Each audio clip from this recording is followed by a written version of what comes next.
Kingpin angle is the alignment of the tire relative to the road surface.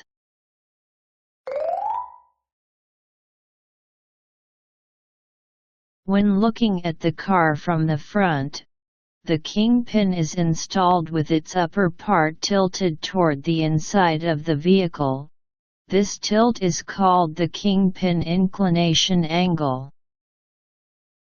When the intersection point with the road surface is located inside the center of the tire contact point, it is called a positive scrub radius, and the value of the scrub radius acts as a resistance between the tire and the road surface.